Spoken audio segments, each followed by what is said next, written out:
Hello and welcome to Stampscaping 101. I just did a kind of a stamp sketch video, but focusing on visual lead-ins, which I've talked about before, but specifically roads and paths. I have different roads and paths in the form of the curvilinear road, the crooked path, and the dirt roads here. Okay, those are kind of like official roads and paths, but you can also create your own roads and paths with different types of grasses and whatnot. But anyways, what I talk about in this video is placement of your different types of imagery, roads and paths. This one's much higher than this one right here, so here's this crooked path right here, stamped a little bit lower on the composition, but when we stamp it much higher up here, I'll show you how to fill in with additional imagery to carry out this kind of road idea to the bottom of the page. Okay. Different types of imagery that you can use in the background, things to use within the stamp itself, and how to create your different foregrounds, okay? Using these roads and paths as your foundation, okay? Compositional foundations. All right, so anyways, those are really effective types of visuals that create a super strong lead-in for the viewer's eye to enter your piece, okay? And that's what it's really all about. You want there to be some sort of, I don't know, kind of a visual, kind of a journey for your viewer to enter a scene. You don't always have to have something, you know, a visual lead-in. It could be something closed off in here and whatnot, but it's a method you can use to create an instant visual path into your scene.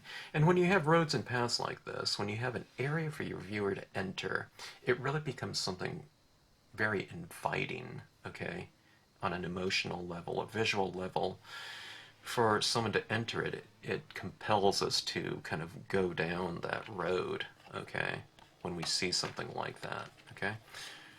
And I guess that can be said for out in nature too, you know. I don't know. I guess if it leads, you know, we have a visual path leading to a haunted house. I don't know if it makes us want to go up there, but I'm talking about like in real life or something like that. But it certainly does pique our curiosity as far as kind of what's at the end of these roads or whatnot, you know. So anyways, hope that comes in handy for you, for those that are kind of interested in kind of this concept of the visual lead-in, or kind of visual path for whatever you have within your scene. Okay? I hope you enjoy it. If you have any questions, drop me a note in the comment section. Okay, we're going to talk about roads and paths and how these types of images can be utilized in your scenic stamping. I've talked about visual lead-ins before and utilized some of the roads and things like that in that lesson, and I've used these images in other lessons before, okay? But I thought I would really focus in on the utilization of how to place them, where to place them, and how to fill out the areas around these types of images. And the images that I'm talking about are things like this: crooked path, curvilinear road, and there are the two dirt roads right here, the smaller one and the larger one. And we'll talk about scale in this video as well. I'll try to cover you know, all of the basics of these types of images, what to use them for, where to use them, etc. Okay? Anyways, I'm going to do this in the format of a stamp sketch kind of series of scene foundations, just using black and white ink. I'm not going to go into kind of the full kind of color spectrum that you can use with these, but you know. That being said, you can use these as a nice foundation, and you can color them with whatever kind of color scheme you're going after.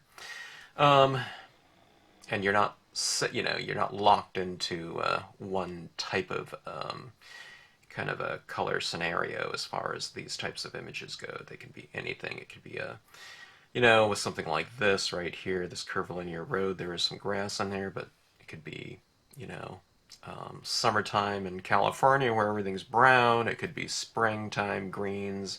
If you're doing a winter scene like this, you know, you can have these areas around it, you know, variations of blue, and it could be midnight, and it could be a snowy ground or whatever. So the spirit of these different stamp sketches that we end up doing could be really be anything you want it to be in terms of season, time of day, um, time of year in various locations. Okay, so anyways, we have these. I did some pre-stamping of these images right here. And what we have around all of them is a lot of empty space, okay?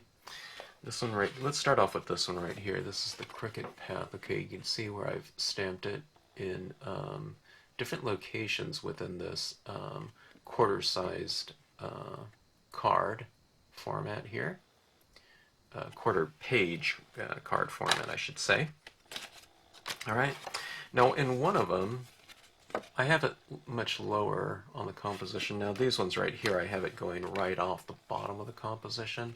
But on this one right here, let's say I wanted a little bit more of this path, so I've stamped it a little bit higher. In this one, I've stamped it really far up high, okay? So, I did that for the purpose of showing you how to extend these paths or roads or whatever to the bottom of the page should you want more of it, more of a path or road in your given scene, okay?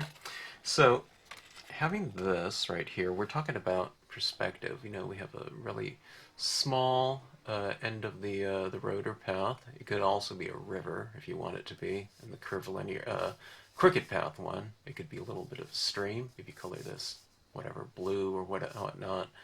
This could easily be a stream as well, but let's just talk about this in terms of being a road. We have this kind of heavy perspective going off in here. We have this much wider end of it, much closer to us, and the far end being much more narrow. So what I like to do is I like to go into that type of situation with a little bit of a kind of a change in scale using some different grass textures, okay? This is the Sedge filler stamp. It's my general kind of grassy area fill-in, all right? Now I've just added this on the side right here, and this right here represents something a little bit closer to me. This is the far end of the, or the other side of the path. So I have different grasses here. This one's called the tall grass. I think it's tall grass, and there's a tall grass small too, but this one's also kind of represents something taller. You can see a little bit more texture in this one. Okay, either one of those, but what it represents is something tall, and what I'm doing is I'm putting it here in the foreground, okay? Something really close to us. And I can either use the sedge filler. You can go tall grass too, but I'll just use this one that was used on the same area over here. And I'm going into it like this, and I'm also bringing some of that texture into my cricket path, okay? So that's kind of filling that area in, like so.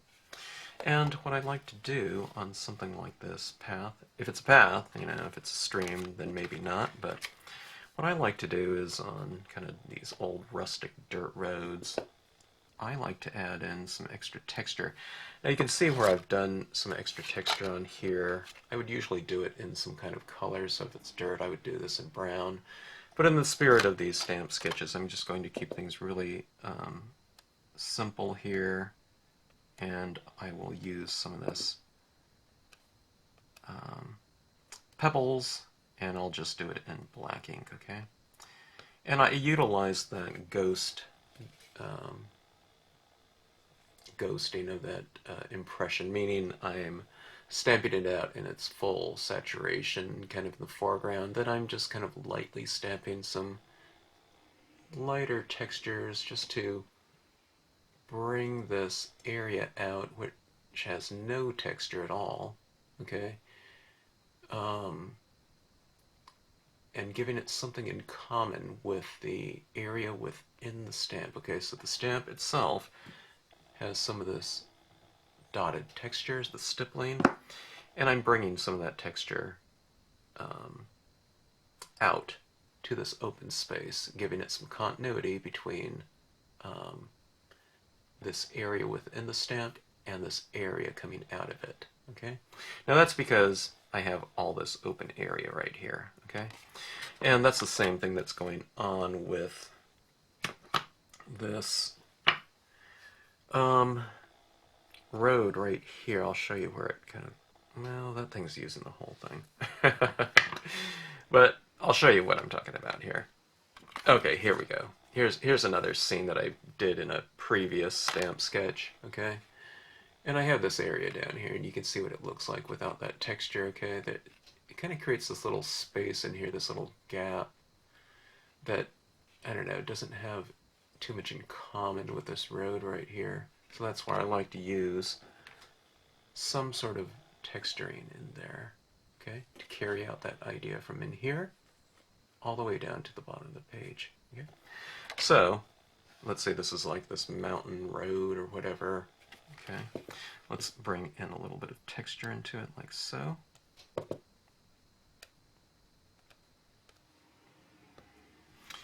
And there you have it, all the way to the bottom of the page. And then of course you'd bring in some browns or something like that, and that would kind of tie it together even more. But let's work again, let's finish off some of these areas in here, and then I'll talk about how to address the areas above these types of images. Okay, so here we go with the grass texture again, or the sedge filler, which is grass texture.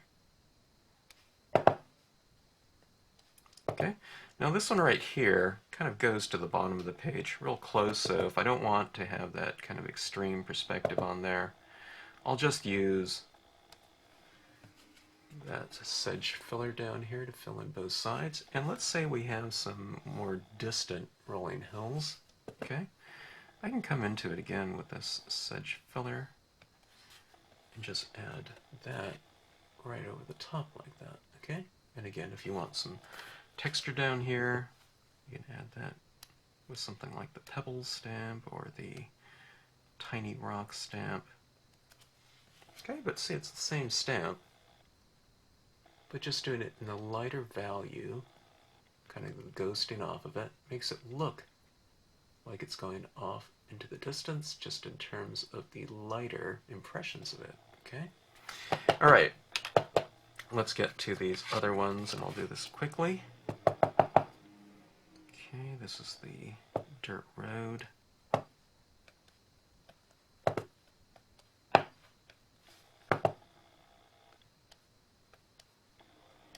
Okay, now it doesn't have to be this stamp right here. There's other images that you can use as well. I have these stone walls that would look great on the side of this one. This is the foundation right here for this scene right here. You see where I've just kind of put those row of trees on both sides, going off into kind of perspective like that. But that sedge filler stamp is right behind these trees right here, okay? You don't see it too much, you know, because these trees are such a dominant visual over the top of that sedge filler. That sedge filler is back in here, okay? And I don't need to stamp this out and mask it out. I can just set this foundation, stamp right over it. And you can see this, this is a scene done in a previous video that you can see. Okay. Now here is this other curvilinear road. It's just used in the same fashion as the crooked path, okay? It's just more of a, kind of a more engineered road, you know, it's more defined, you know, than something more rustic like that one. Like this, okay, that's much more, has much more movement in it. Let's use the tall grass stamp right here. Now, one of the things I'm doing on the tall grass, if you notice, I'm kind of leaving some area out. Okay, I don't have this grass going across all of this right here. That would be kind of blocking off the road or the paths, okay? So I'm kind of leaving this area as is, okay? I might, you know, you can put some grass over here, a little bit of it, but don't block it off. Have this area open so it allows the viewer's eye to enter that space, and again, that road kind of carries out right to the bottom of the page when you leave this space, okay? That goes with any of these images, okay? All right, here's the tall grass, and I'll build that tall grass from the bottom like so, and then I'll just use my sedge filler here, like so, okay? And again, I can have some distant hills out here if I want to, just by using the sedge filler stamp. Okay, this one's much smaller.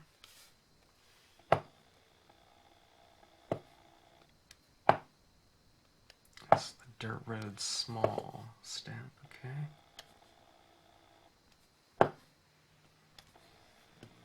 Okay. This road going through this little, I don't know, maybe rolling hills or meadow or whatever you want it to be. All right.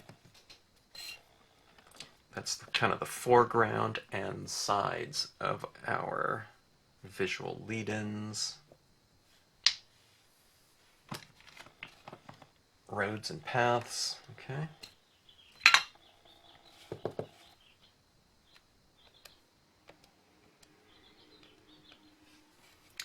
All right, let's take a look at and see what we can do with this area above it. There's all kinds of things you can do. Could be a path leading off into the, you know, off into the hills, the mountains, whatever. Over the top of this little ridge right there could be the cabin of this lady on horse. Who knows? It's whatever you want it to be, okay? All right, so all kinds of things you can do. It could be something not very specific. It could be a bank of trees, you know, a country road somewhere. Let's see how to add this type of imagery into your scene. Okay. Let's just do this one right here. This is Oak Row. Okay, just a bunch of trees.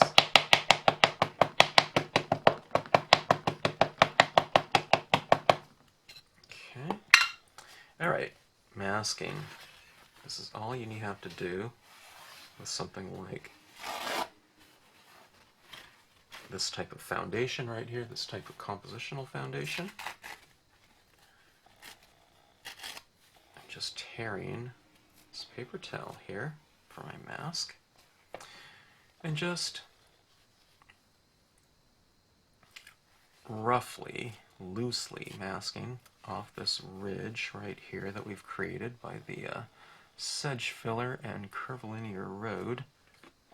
Okay, now what I'm going to do is I'm going to have this coming down into my scene. I almost don't even need to mask. I mean, we have this open area down here. I could just stamp it right over the top of it. Well, maybe I'll mask off a little bit. I'll just roughly try to get this space right here lined up with that, but it's ever so loosely lined up, okay? Okay, something like that.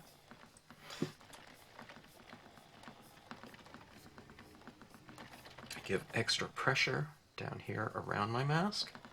Now I could have, you know, if I was doing this in color, even if I wanted these trees to be green, what I would have done is I would have colored them green, okay? But I'm just keeping these nice and simple, okay? There's my oak row right here. It's kind of coming in front of some of this. I placed it into my curvilinear road imagery representing something on the near side of that hill.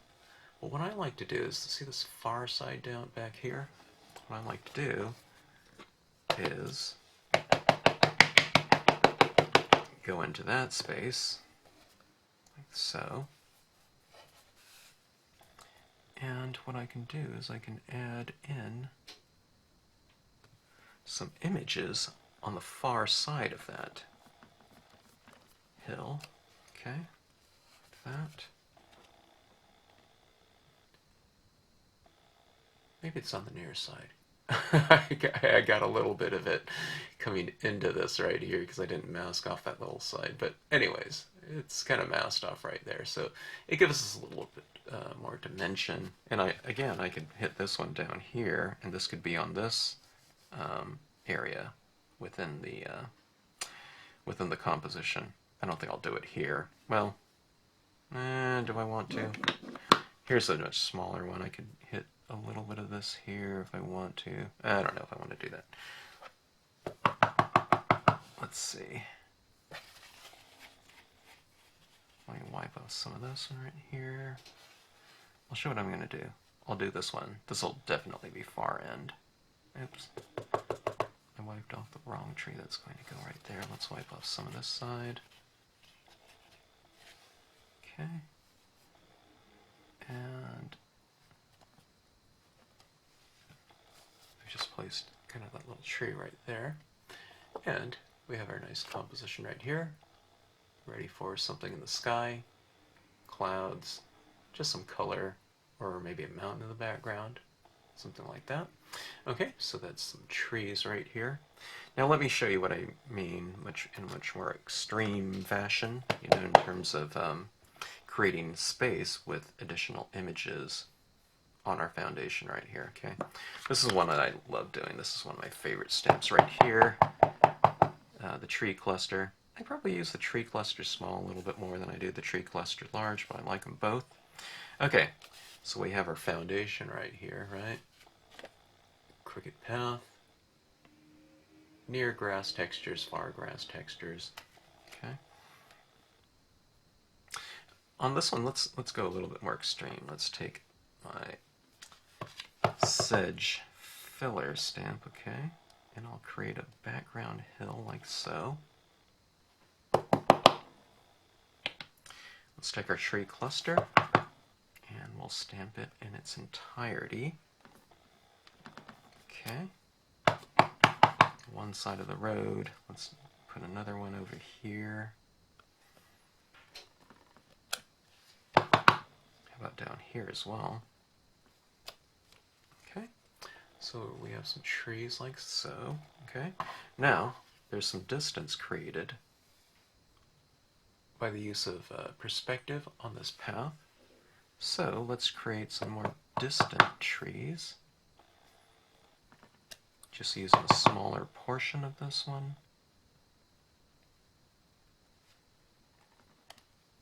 Okay, see how it moves off into the distance? Just smaller portions of it. And for the more distant hill, I'll just use the tips of this stamp. Like that. I mean, you could make it more heavily forced, but you can do that with any type of tree. Maybe. As I say that, maybe not a willow or something like, I don't know. But as far as like pine trees or something like that, where you have a kind of more definitive tip. But anyways, you can heavily forest a given area. This could be a much wider scene. It could be a full page scene. You could use that same tree stamp in there if you want to. It might get a little repetitive looking if you're just using one over the course of a large scene, but this is just to show you that you really can do that. And it doesn't have to be only that. I can use a smaller portion of this in the foreground too. And it just represents kind of a younger grouping of trees, okay, in the foreground. Right? So we've really filled in some space right there using just one stamp. Okay? This is an example of it right here on the Curvilinear road. I've just used these ones. The tips right there for those more distant trees. And this is the pines and rocks here in the foreground for a much closer tree to give you much more of a stronger sense of perspective, having something very large, and as it moves off in the distance we have those smaller versions of it, or smaller versions of, you know, similar foliage. Might be a different type of tree, but you see that out in nature all the time. Okay, so visual lead-ins, okay? That's just kind of building up some trees, but these visual lead-ins are really perfect for things like structures, okay? If you have like a cabin or something like that, let's do something like this.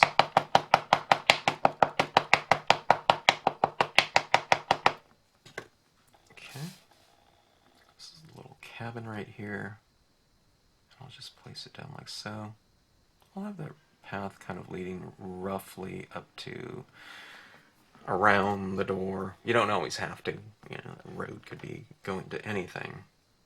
You know, any part of it could be going to the side of this house, you know. Okay.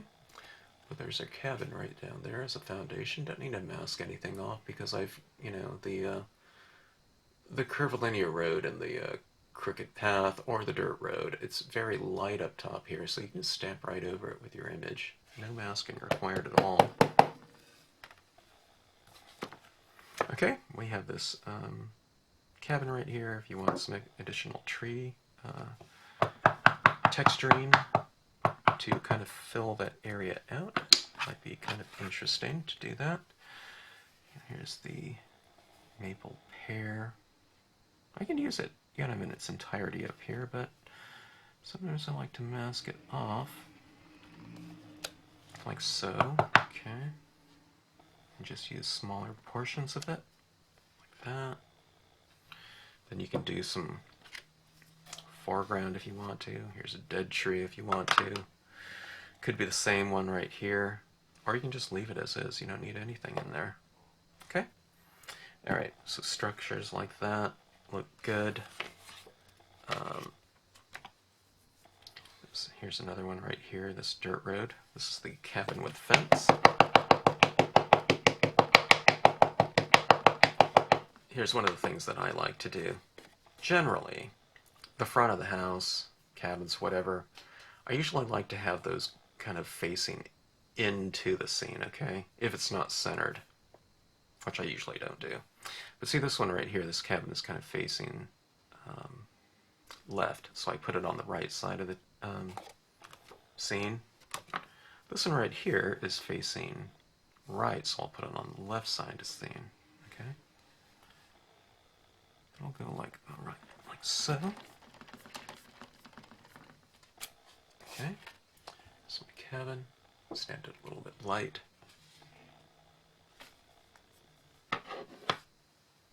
Those are more kind of definitive pine trees right there, so let's take a look at that. Let's put it in a kind of a more pine forested type of scenario. So let's see, I think I'm going to leave these rocks off down below here.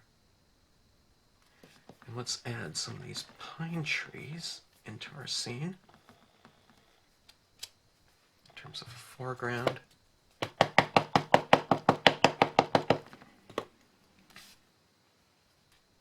You can see I'm putting it to the left and right of this path. I don't want to put them right on top of the road. Okay, so there's a nice kind of visual lead-in right here. I can put some more of these trees right here in the foreground, off to the side, leaving space for that road to go through. Let's create a little bit of a sense of a kind of background trees on the other side of this little slope, okay? See that like that? And you can create, you know, another grouping of them if you want to, like so. Alright, so see, this is a nice foundation for whatever you choose to color it with and whatever colors you choose to use it with. Okay? Alright, so a little bit of foundation. Different types of things. These are just very generic foundations for something, okay? This is a row of, I don't know, maybe some European houses or something like that. This one is by 100 Proof Press, okay? And I'll just stamp this down like so. I'm gonna try to get that kind of lined up roughly with the horizon line that I've created. I'll put it right like so. So look at that. It really changes the spirit of this road right here, doesn't it? From having something kind of in the nature or whatever. I guess you can call this nature, but it's, you know, this back when would probably be old-fashioned city though, right? Anyways, you can see these are facing left, so I've put them on the right side of the page. See, this would look, I guess this would look okay too. Do I want to do that though? Might be interesting. I didn't have so much of that one. If I just use this smaller portion of it, let me try that. I've never done this before on this side of the scene. Let me try to get it in there. I'm only doing this because I didn't stamp out a large portion of it on the other side, so... Okay. Okay, actually that doesn't look too bad. You know, that's the same house as that, but we have this path right here. But anyways, and then you can create whatever background you want in here. I'd probably go with more sedge filler or something like that or whatnot. Or you can put the, I don't know, this castle up there. Kind of might be interesting.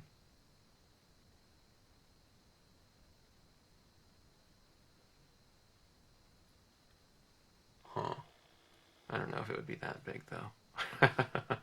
But anyways, you can see that. I see, you know,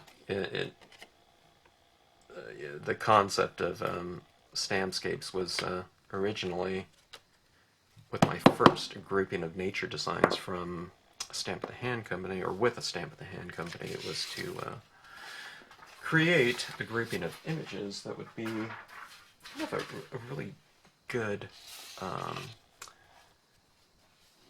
series of stamps to create kind of a foundation for other companies' designs.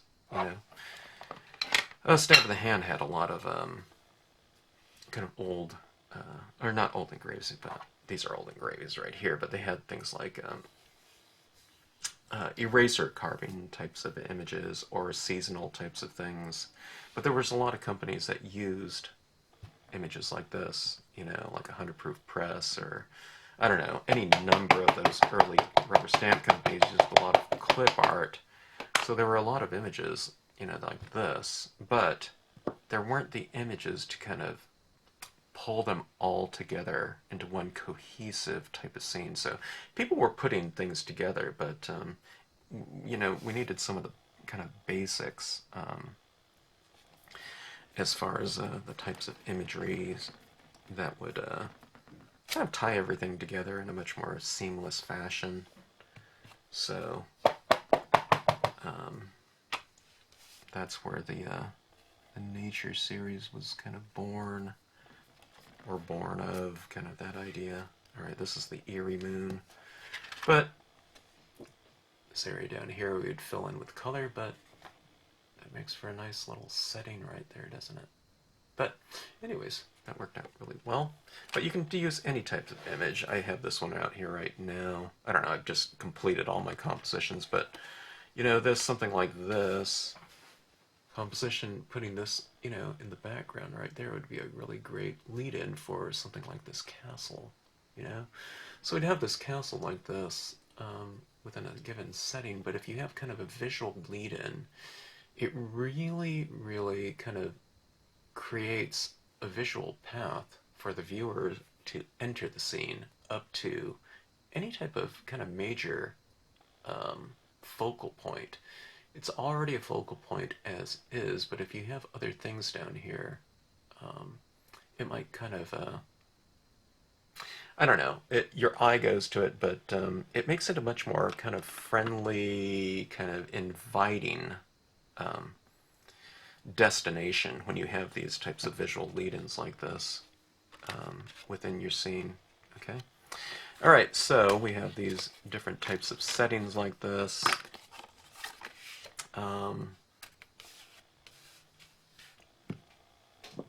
Areas off to the side are kind of fun to add, little creatures and whatnot. Let's see, in the grassy area. All right. Now let's put this horse. Okay, now this is one of my little tips right here. In a previous video, when you have things like grass textures and whatnot, what I like to do, if you're going to place something in that grassy area, what I do is I wipe off the bottom of some of the feet and or legs, okay? You can also mask off too, but I just find that kind of wiping it off might be a little bit more kind of graceful of an approach to having something standing within that grass texture, okay? Because see, you wouldn't be able to see the feet if the, you know, an animal or something like that was standing in the grass, okay? That's why you kind of have to wipe it off. I didn't want to wipe off the face, you know, and bury the head, but if you stamp out the entire image, all right, you're saying that, you know, you can see the full length and feet of that animal. So you're saying that there's basically it's standing on hard ground, okay? But something like this, you know, especially when you have this grass texture here on the foreground, you're saying that, you know, that's, you know, the grass is taller. Maybe it's spring or something like that, okay? All right, so paths, you can have things coming down the road. All right, perspective, okay? On something like this, we have those distant houses, okay? Now, if I stamp this up here on the same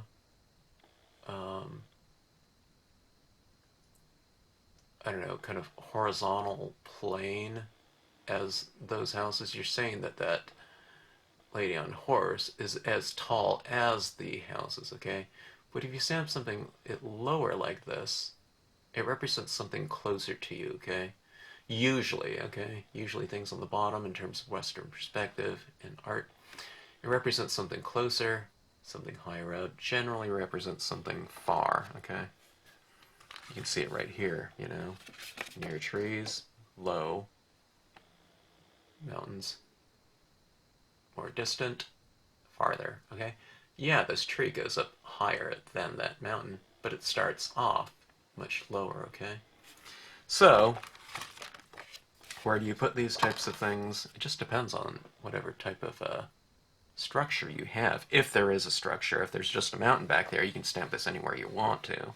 Okay, because we don't have that frame of reference in terms of something like this. So something like this, you know, I'd probably have it, you know, if I stamp it too low, we're saying that that cabin is really large, which it wouldn't be. So, I don't know, something like this, you know, you have this little figure kind of taking off down the road. Maybe something like that. Be good. Okay. So there's all kinds, that being said, talking about kind of the foundations for other companies' designs. There's all kinds of things like vehicles, covered wagons, who knows, all those types of things, okay? And you just have to kind of figure out where you'd want it to go. If it's something really large, then you're going to have to, you know, stamp out these roads much higher and then build out your road, you know, much lower, or you can stamp it. If it's a quarter page scene, you know, just stamp it this way so you can build out more of a road, you know, more of the foreground area within the road. Okay, here's this cow here, grazing. Let's see, maybe probably around, roughly around right here within the composition.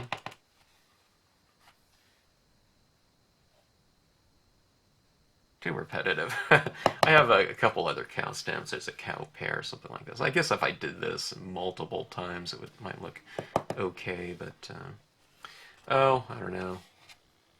This settler in the area. Could only afford one cow, so there we have it. Okay, let's see, where is my... Let me grab one other stamp. Okay, I lied. I grabbed 1, 2, 3, 4, 5 different stamps that I thought would look really good in these settings that I've created. Something like fences are fun to use. Let's see if I want to use that in this one. Okay, this one right here, I'm thinking about using this hiker and child here. If I stamp it really high, we're saying that that is a really tiny cow. Cows are really gigantic, so I'm going to stamp this lower, like this. And let's go about right here. Okay. Walking home after a nice walk in the woods or something like that, or maybe they walk to town or something like that. Bought that little boy or a I don't know, bought him a candy or something like that. This fence right here would be too large in comparison to those, so let's leave it out of this one. Okay. Where's that other foundation for the, let's see, something like this. Let's see if I left room. I don't know if I left room for this fence in here. Maybe not. Or maybe I can use the larger fence.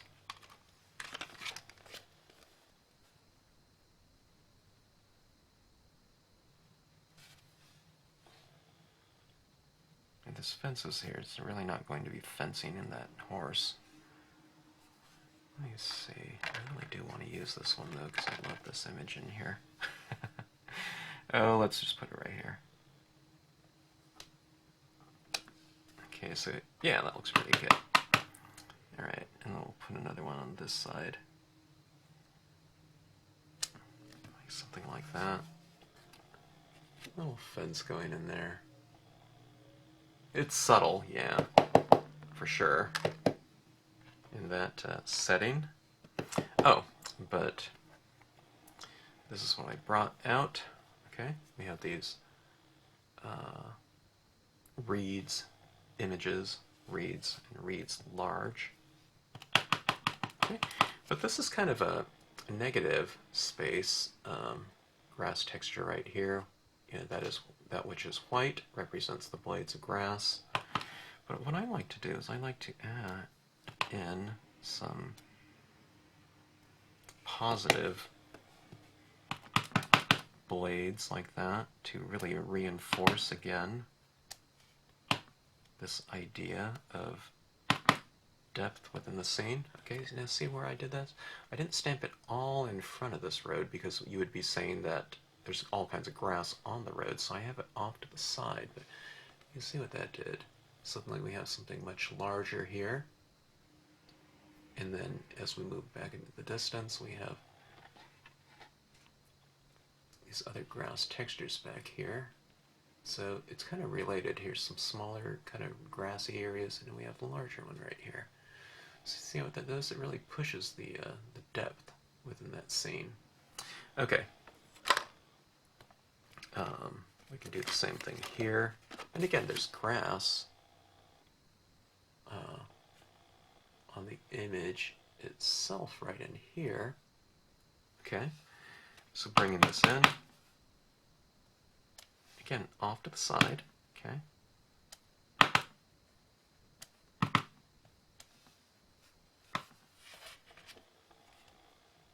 have that right in here.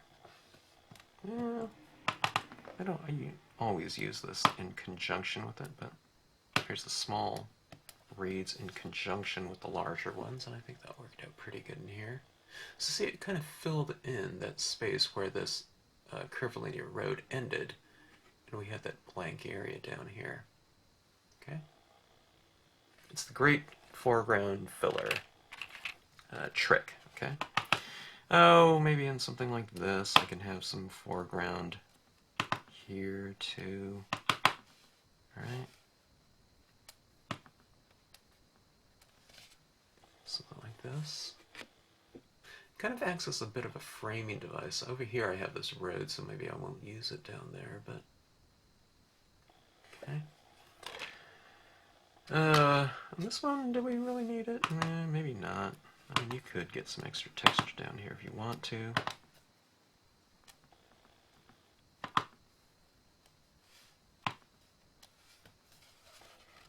Something like that.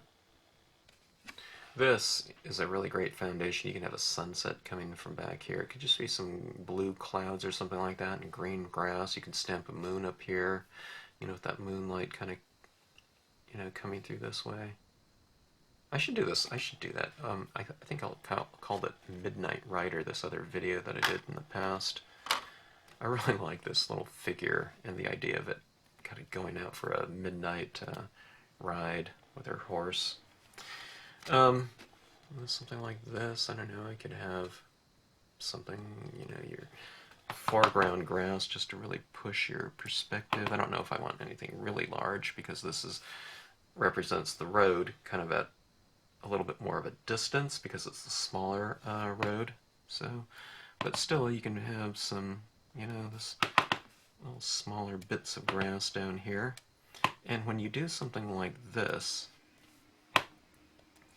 to each side of your road, path, whatever, it in turn kind of reinforces this idea of a visual lead-in because we have it closed off a little bit over here on the right and the left, creating this space in between for your eye to wander into the scene like that. So